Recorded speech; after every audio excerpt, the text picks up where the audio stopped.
Hey up everyone, I've been on a squirrel hunt this morning. It's been unsuccessful. I missed a couple of wood pigeon, clipped a couple of branches. I suppose that's how it goes. Did see one squirrel, but it never showed itself on feeder. Stayed in all undergrowth. This time of year, all grasses, all bluebells and stuff, and I just couldn't see it on woodland floor. I've been meaning to talk to you for a while. A couple of things to get off my chest really, I suppose. Mostly be aware that this general licence fiasco that's been going on for the last probably 3-4 weeks now. Just want to have a word about that. A lot of people have spoke about it on YouTube. I just thought I'd get me things off my chest, like I say. Where do I start? Obviously we're about 3 or 4 weeks in now since general licences have been revoked, and that's thanks to Chris Packham, Mark Avery, all their cronies at Wild Justice. Obviously they mounted a legal challenge. We've got 3 general licences revoked. We're still waiting for updated licences. 2 have been released, one for crows, one for wood pigeon. Really restrictive. You can't shoot wood pigeon for food, which is just ludicrous. It takes me back to, if you think of North Sea fishermen and bycatch. Obviously all these laws have been brought in by Parliament, European Parliament. North Sea fishermen are catching tons and tons of fish every day and they have to throw them back. So once again, some bureaucrats, particularly Chris Packham and his cronies, have decided that, well, they've challenged it, and then Natural England have decided that we can't hunt wood pigeon for food anymore. So what they're saying to me is I can go out, I can shoot wood pigeon to protect crops and things like that, but I've got to leave it in an edge for a badger or a fox to scavenge, or crows, any sort of carrion eating species. Now, to me, one of the fundamental parts of shooting, hunting, is respecting your quarry. Ultimate way to do that is to eat what you can, whatever you shoot is edible. You'll have seen my wild food episodes that I've done on my channel. To me, that's showing respect to your quarry and making use of what you shoot. I just can't understand it. It's bizarre really. To me, hunting, shooting, it's a common law right, as long as you're a landowner, farmer, or an authorised person to be on someone's land. Like, that's what I am. I'm an authorised person. I shoot for various landowners. They're all happy for me to come onto their land, respect the land, respect the livestock, the property, and respect animals ultimately. I'm a hunter, and that's just in me really. It's instinct.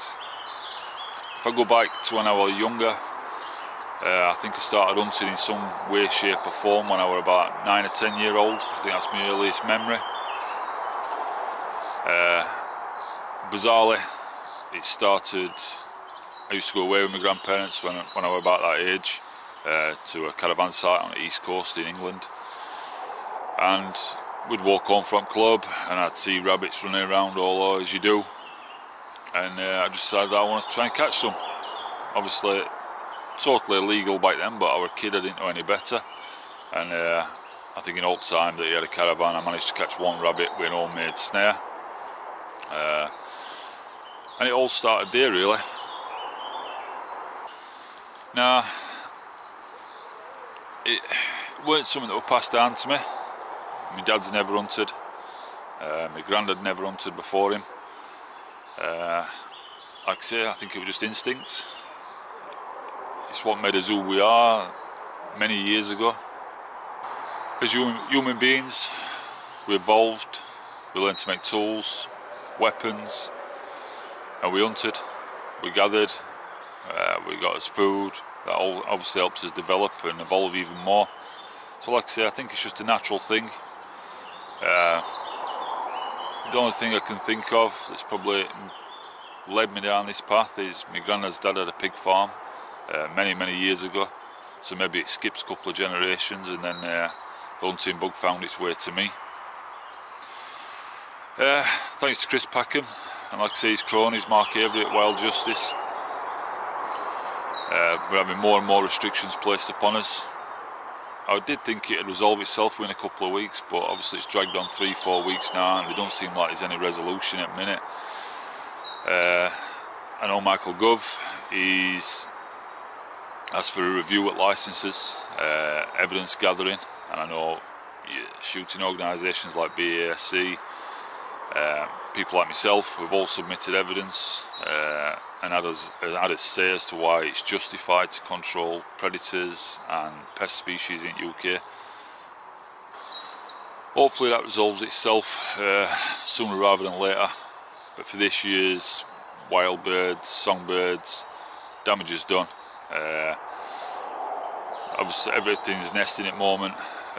All species have got broods young, and they'll have been decimated by predators this year, particularly crows and magpies. What do I think of Packham and his friends? I think the country we live in today, Great Britain, that includes England, Scotland, Ireland, Wales.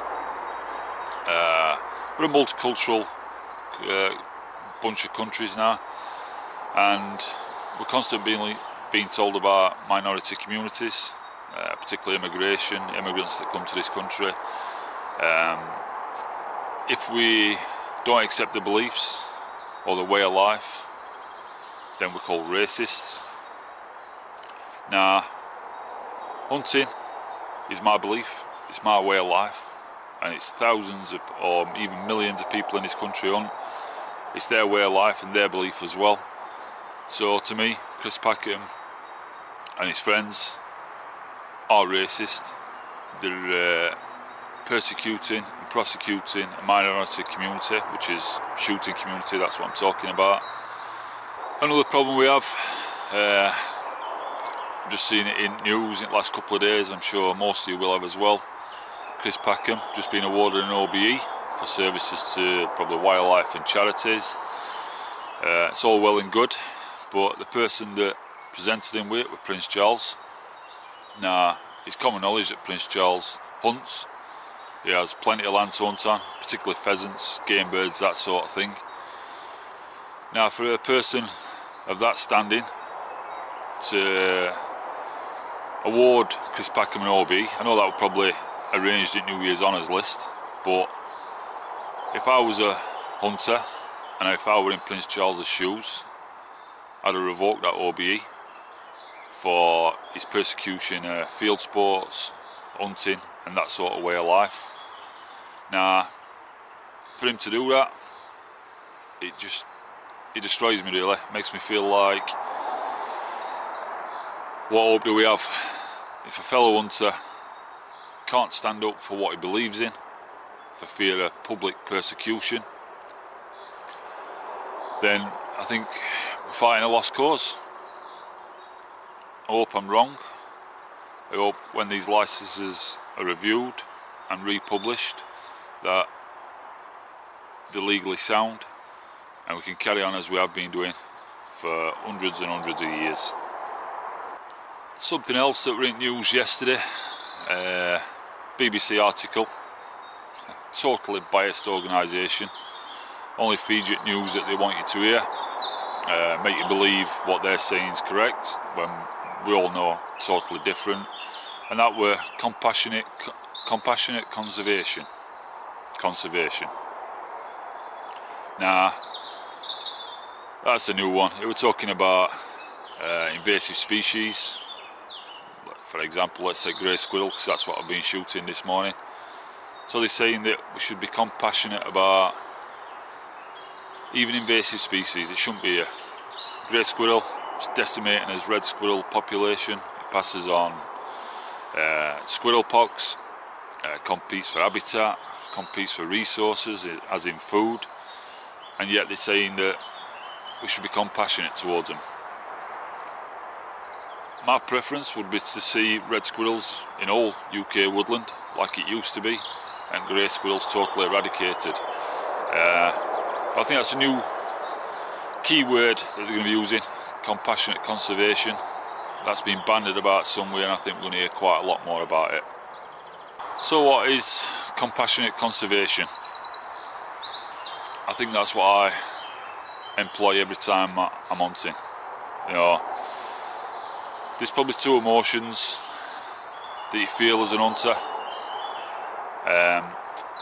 First one is success.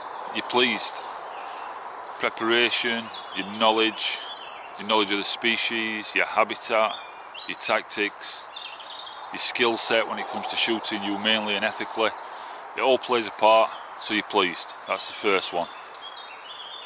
Secondly, emotions. You know, we're human beings. We're emotive. We feel for everything around us, other people, animals. I love animals. I feed birds in my garden. You know, I have a dog. I'm a responsible dog owner, so I've had pets all my life. Just depends what they are, but you still feel a tinge of sadness when you take an animal's life.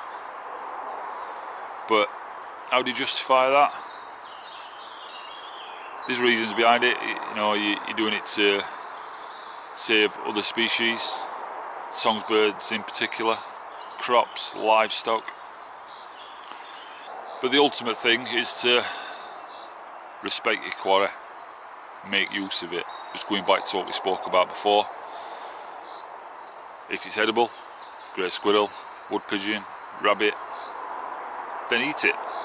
Show that animal some respect. Make use of it. Don't make it a wasted carcass.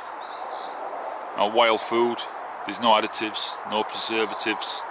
It's the healthiest food that there is for you. That's why all your top chefs, Gordon Ramsay, Jamie Oliver, you know, they're all cooking this in the restaurants, and they're sourcing it, and you pay for it. You pay good money for it. Now I have the privilege of being an authorised person on someone's land, so I can source that meat, that food myself, and there's no better feeling.